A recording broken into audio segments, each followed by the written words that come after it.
ഇന്നലെ ഇങ്ങനെ ഒരു പ്രശ്നം ഉണ്ടായിരുന്നു. ദിലീപിൻ്റെ സിനിമ വെച്ചതിന് ബസ്സിനുള്ളിൽ പ്രശ്നമാകുന്നു. അതുപോലെ ദിലീപും മോഹൻലാലും തമ്മിലൊരു പുതിയ പടത്തിൻ്റെ ട്രെയിലറൊക്കെ ഈ വിധിക്ക് പിന്നാലെ ഇറങ്ങിയിട്ടുണ്ടായിരുന്നു. അതിൻ്റെ താഴെ കമൻറ്റ് സെക്ഷനിൽ നോക്കുകയാണെങ്കിൽ ആദ്യമായിട്ടൊരു മോഹൻലാൽ ചിത്രം കാണാതിരിക്കാൻ തോന്നുന്നു എന്നൊക്കെ പറഞ്ഞിട്ട് ഒരുപാട് കമൻസ് ഉണ്ട്.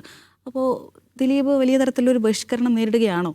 അത് ഈ കോടതി വിധിയെ തുടർന്ന് കോടതി വിധിയോട് ജനങ്ങളുടെ പ്രതികരണം വൈകാരികമാവുക എന്നുള്ളതൊക്കെ മുമ്പും ഉണ്ടായിട്ടുണ്ട്. എന്തിനാണ് അയാളെ വെറുതെ വിട്ടത്, അല്ലെങ്കിൽ അയാളെ എന്തിനാണ് തൂക്കി കൊന്നത്, ഇങ്ങനെയുള്ള ക്വസ്റ്റ്യൻസ് സാധാരണക്കാർ ചോദിക്കും. കാരണം സാധാരണക്കാരുടെ വൈകാരികമായ യുക്തിയാണ്, കോടതിക്ക് വേറെ തരം യുക്തിയാണ്, കോടതിക്കും അഭിഭാഷകർക്ക് വേറെ യുക്തിയാണ്. പക്ഷേ ഈ കേസിൽ, ഈ ഈ കേസിൽ, ഈ ദിലീപുമായി ബന്ധപ്പെട്ട കേസിൽ ഇതിലെന്താണ് നടന്നുകൊണ്ടിരിക്കുന്നത് എന്നുള്ളത് ജനങ്ങളുടെ മുമ്പിലുണ്ട്. കാരണം ഇതിലൊരു ക്രൈം നടന്നു, ആ ക്രൈം നടന്നതിൽ ഒരു കുറ്റവാളിയെ കുറ്റവിമുക്തനാക്കുകയോ ശിക്ഷിക്കുകയോ ചെയ്തു എന്നുള്ളതല്ല പ്രശ്നം. ഇതിൻ്റെ ജുഡീഷ്യൽ പ്രോസസ്സ് തന്നെ ഒരു ക്രൈമാണ് എന്ന് ആളുകൾക്ക് തോന്നുന്നു.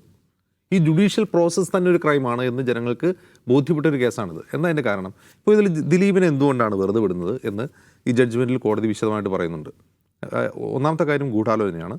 ഗൂഢാലോചനയ്ക്കുള്ള പ്രത്യക്ഷ തെളിവുകൾ പ്രോസിക്യൂഷൻ ഹാജരാക്കിയിട്ടില്ല. പ്രത്യക്ഷ തെളിവുകൾ എന്ന് പറഞ്ഞാൽ ഇപ്പോൾ ഈ ക്രൈം നടന്ന സമയത്തിന് മുമ്പും ശേഷവും ഈ പറയുന്ന A1ഉം A8ഉം ദിലീപും പൾസർ സുനിയും തമ്മിൽ സംസാരിച്ചതിൻ്റെ കോൾ റെക്കോർഡ്സ് ഡീറ്റെയിൽസ് തെളിവായിട്ട് വയ്ക്കുന്നുണ്ട്. അപ്പോൾ ഇവർ തമ്മിൽ ഫോണിൽ സംസാരിച്ചു എന്നുള്ളതുകൊണ്ട് ഇവർ ഗൂഢാലോചന നടത്തി എന്ന് തെളിയിക്കുന്നില്ല. അല്ലെങ്കിൽ എന്ത് വേണം? ഇവർ ഫോണിൽ സംസാരിച്ചതിൻ്റെ റെക്കോർഡ് വേണം.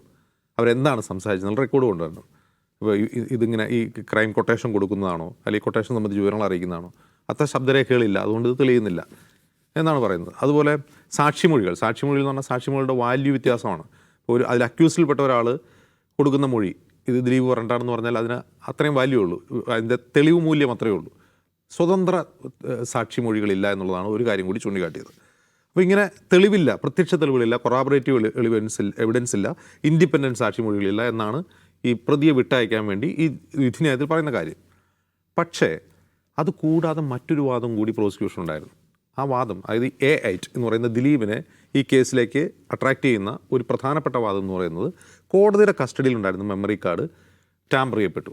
അത് വസ്തുതയാണല്ലോ, അത് കോടതി പോലും സമ്മതിക്കുന്ന കാര്യമാണ്. ഓക്കെ, ഈ ടാമ്പർ ചെയ്യപ്പെട്ടിട്ടുണ്ടെങ്കിൽ ഈ ടാമ്പർ ചെയ്യപ്പെടുന്നത് എന്തിനു വേണ്ടിയാണ്, അതിൻ്റെ ഇൻറ്റൻഷൻ എന്താണ്, അത് അന്വേഷിക്കണം എന്നാവശ്യപ്പെട്ടുകൊണ്ട് അതിജീവിതം എന്ത് ചെയ്യുന്നു, ഹൈക്കോടതിയിൽ പോയിരുന്നു. ഇത് അന്വേഷിക്കണമെന്ന ആവശ്യം വിചാരണ കോടതി തള്ളിയിട്ടാണ് ഹൈക്കോടതി പോകുന്നത്. അതായത് കോടതിയുടെ കൈവശം ഇരിക്കുന്ന ഒരു സുപ്രധാന തൊണ്ടി അല്ലെങ്കിൽ തെളിവ് ടാമ്പർ ചെയ്യപ്പെട്ടു എന്ന വിവരം പ്രോസിക്യൂഷൻ ചൂണ്ടിക്കാട്ടുന്നു. അത് അന്വേഷിക്കണം എന്ന് പറയുമ്പോൾ എന്തുകൊണ്ടാണ് കോടതി അത് അന്വേഷിക്കാത്തത്? അത് ഫോറൻസിക് പരിശോധനയ്ക്ക് അയക്കുന്നു, അതിൻ്റെ റിപ്പോർട്ട് പ്രോസിക്യൂഷൻ കൊടുക്കാതിരിക്കുന്നു. എന്നിട്ട് വീണ്ടും അതിജീവിത ഹൈക്കോടതിയിൽ പോകുന്നു, ഇതൊരു SIT കൊണ്ട് അന്വേഷിക്കണമെന്ന് പറഞ്ഞു. ഹൈക്കോടതി ആ ആവശ്യം തള്ളുന്നതോടെയാണ് ഈ കേസ് അട്ടിമറിക്കപ്പെടുന്നത്. അപ്പോൾ ഇത് ഒരു വാദമായി കോടതിയുടെ മുമ്പിൽ വയ്ക്കുകയാണ്. ഇത് ടാമ്പർ ചെയ്യപ്പെടുന്നത് എന്തിനുണ്ട്? അതിന് ഡിലീറ്റ് ചെയ്യപ്പെട്ടിട്ടുണ്ട്, ദൃശ്യങ്ങൾ ഡിലീറ്റ് ചെയ്യപ്പെട്ടിട്ടുണ്ട്. അതെന്തിനാണ് ഡിലീറ്റ് ചെയ്യുന്നത്? അത് അപ്പോൾ കോടതിയുടെ മറു ചോദ്യം ഇതാണ്, കോടതിയുടെ ന്യായം ഇതാണ്, ഇത് ടാമ്പർ ചെയ്തത് A8 അല്ല ആണെന്ന വാദം പ്രോസിക്യൂഷനും ഇല്ല. ടാമ്പർ ചെയ്ത് ആരൊക്കെയാണ്? ഒരു മജിസ്ട്രേറ്റ് ഇത് തുറന്നു നോക്കിയിട്ടെന്ന് പറയുന്നു, പിന്നെ കോടതി ജീവനക്കാരാണ്. അപ്പോൾ കോടതി ജീവനക്കാർ എന്തിനാണ് തുറന്നു നോക്കിയത് ഡിലീറ്റ് ചെയ്യുന്നത് എന്നുള്ളതാണ് ക്വസ്റ്റ്യൻ. അത് അന്വേഷിക്കണ്ടേ? അത് ഈ ഒരു കേസ്, ഓൺഗോയിങ് കേസിൽ പ്രധാനപ്പെട്ട തൊണ്ടി മുതൽ ടാമ്പർ ചെയ്യപ്പെട്ടിട്ടില്ല, അത് അന്വേഷിക്കാൻ എന്താണ് അതിൻ്റെ കാരണം എന്ന് പറയണ്ടേ?